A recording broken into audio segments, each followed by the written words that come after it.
Good morning, everyone. My name's Deirdre White. I'm the CEO of PYXERA Global, and I'm delighted to have you all watching this broadcast from across the world. I'm thrilled to be joined by Kathy Calvin and Sheryl WuDunn this morning to kick us off and to share some of our thoughts about the Sustainable Development Goals and why they're important and what some of the challenges are. As CD said, Kathy's been very, very involved in the development of the goals through the United Nations Foundation from the beginning. So I'm actually going to turn to Kathy first and ask you to tell us, what are the Sustainable Development Goals? The community we live in knows a lot about them, but we have thousands of people watching this who may never have heard of the goals before. What are the Sustainable Development Goals and why should we care? Great. Well, thank you, Deirdre. It's good to be here with you and Sheryl. And thank you for all your community is doing already to make these goals famous.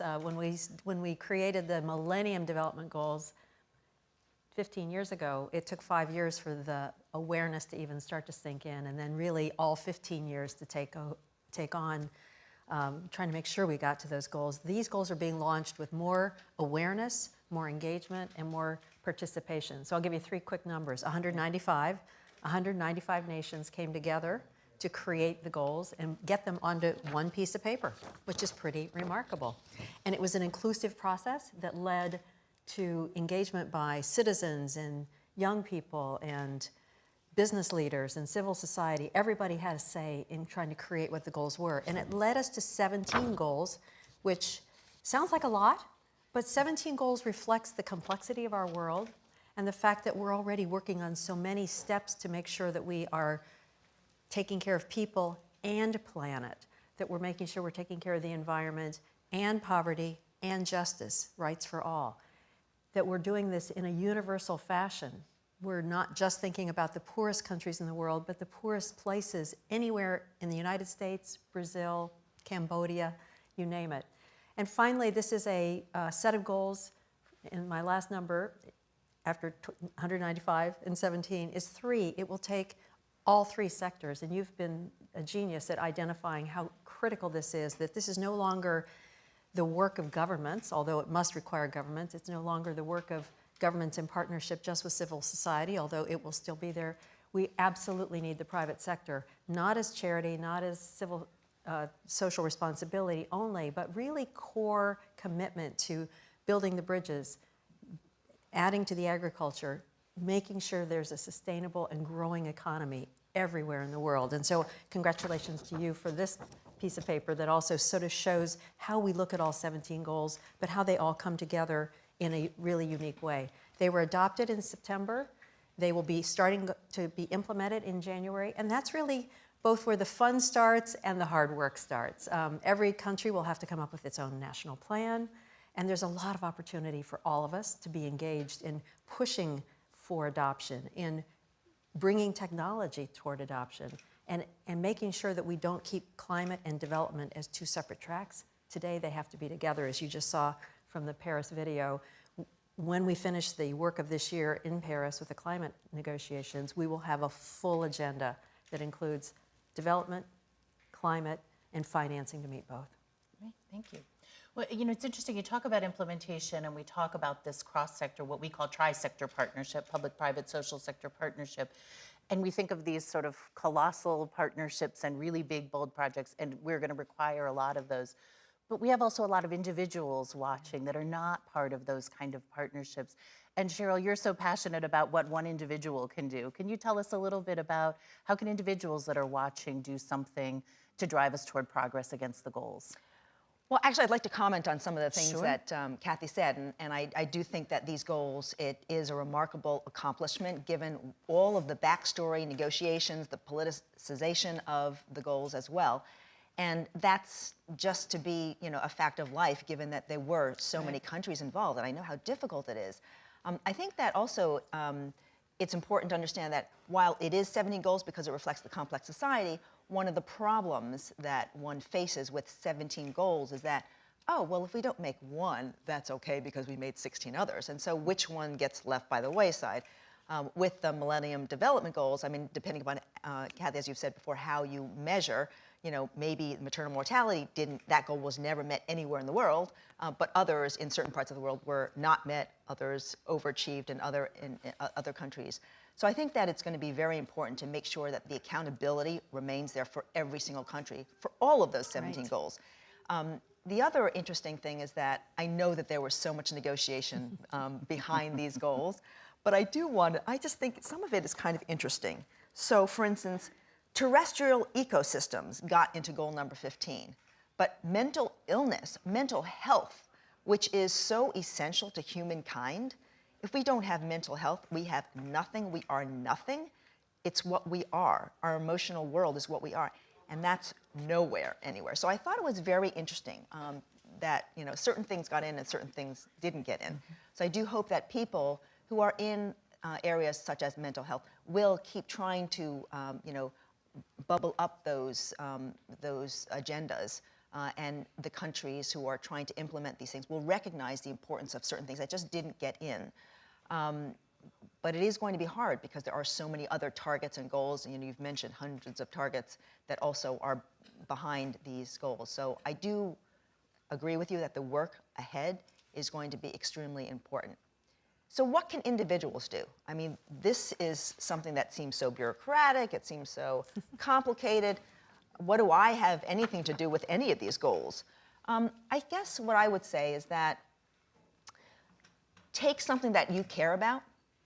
One of these goals, there's got to be something in one of these 17 goals, or something that might be not so articulated, such as mental health, and just cling to it and say, well, this is something that I want to focus on in my daily life, and I might, have my own career. I'm not going to drop everything to go and focus on one of these goals, but I'm going to try and incorporate this goal into my daily life.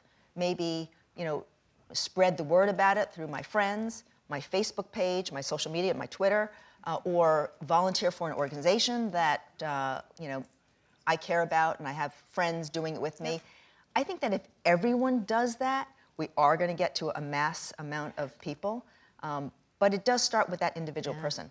Can I just add to that? Because I couldn't agree more. It is the fourth sector, actually. And I think, there's a website called globalcitizen.org. Don't be a bystander is the theme they're using, which is, I think, just right to Sheryl's point. You don't want to, there's a place for all of us. And it's okay to focus on one goal, understanding that the 17 represent a framework. So recognizing where they intersect, because you can find things that affect adolescent girls across many of the goals, not just in the gender goal. And so thinking creatively and looking for opportunities to push those forward is also important. And finally, I think everyone has the responsibility to make sure our governments, whether it's in the United States, because this is a universal set of goals, or in other countries, really understand citizens are watching, they're holding governments accountable. When the goals were adopted in September at the General Assembly, Malala was in the balcony with 195 young people representing the countries that were just voting on the goals. And she spoke from the balcony and said, please turn around and look up. These are the people who you are making promises to, and we will be watching and holding you accountable. It was a very powerful moment. So I think we all have to take that responsibility on. Well, so there's some level to which we can hold governments accountable, but we said this is tri-sector partnerships, and then we said there's a fourth sector as well. But how are we holding business accountable, and how are we holding civil society accountable? What are we going to measure this against? Well, I think that when you focus on that fourth sector, the individuals, if everyone takes ownership of something, then at least they'll be vested in it, more vested in it, and then they will work with their colleagues if they're at the UN or if they're even at a corporation.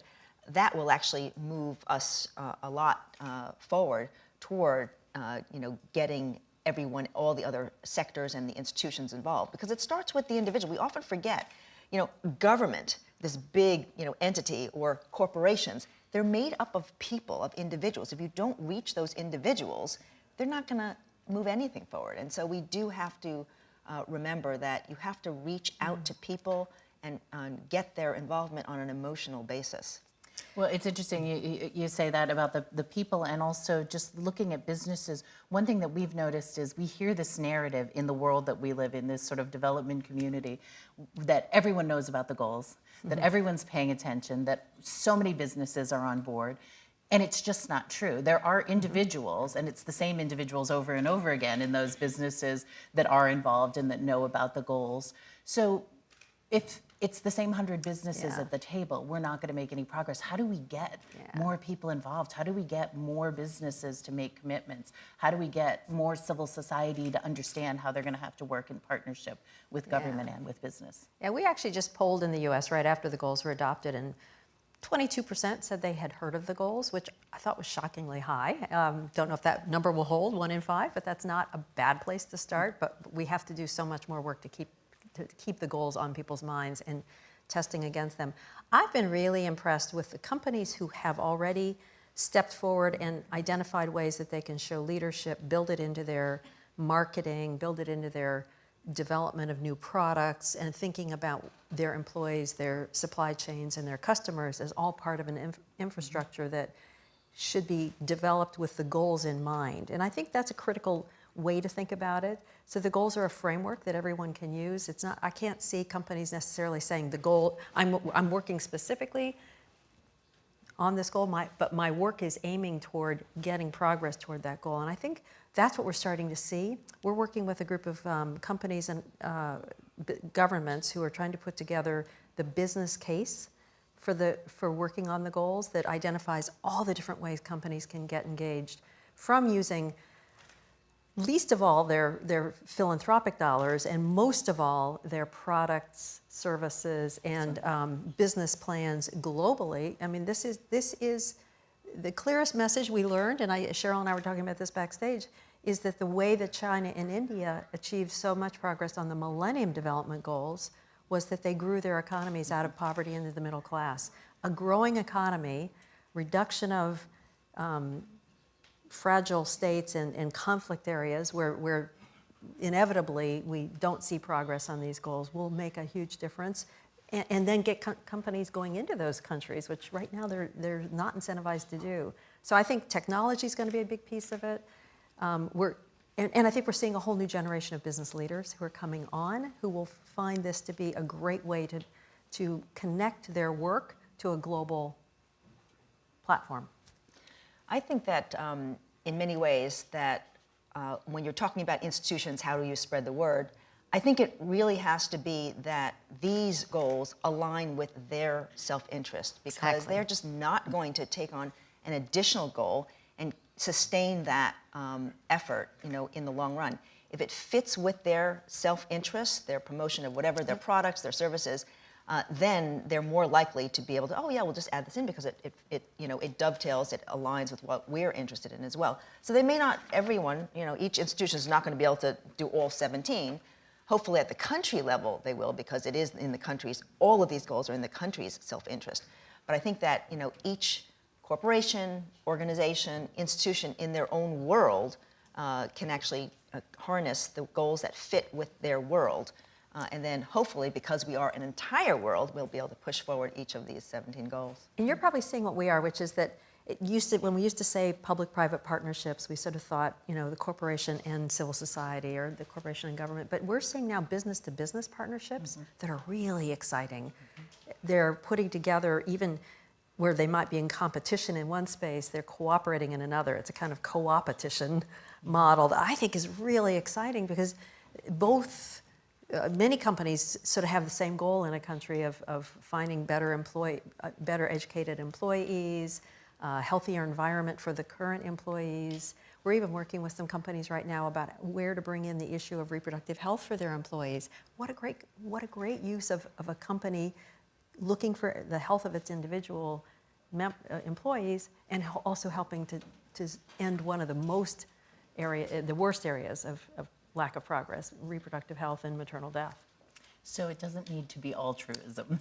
Right. In fact, it shouldn't be Shouldn't be. altruism. It actually, we have to have this element of self-interest, particularly where we are working with the corporate sector. Last question before we sign off to another segment. What are the biggest challenges we're going to face in doing this, and how are we going to overcome them? You've referred to the goals as a vision, and that's exactly what they are. End poverty is really difficult to quantify as a goal. It's a vision. What challenges are we going to face in getting to those bold visions on your paper? Right. So implementation is hard, and I think we have to take some steps toward getting there, and not assume we're going to get there overnight. And so I think The first thing is looking to see what countries are, what steps they're taking already. And there's some really interesting stuff already happening, bringing the parliaments in to be engaged, identifying a high-level person in charge of thinking it through and linking the various ministries that all have to be part of the process, and making sure there's an ongoing dialogue with citizens. If we see those things starting to happen in countries, I think we'll get over the biggest hurdle, which is where to start. Last words to you, Sheryl. I do think that people have to care. And I think that countries that may be really far behind that some of these goals were made for, they have to care too. And then resources is going to be an issue because a lot of these countries just don't have the resources. So are we, in the wealthy part of the world, going to help them? So we need to straighten out those issues as well, because it does take resources. I mean, people, money and time to implement these goals. Well, thank you very much for kicking us off in such a great fashion. Great, thank you. Thank you.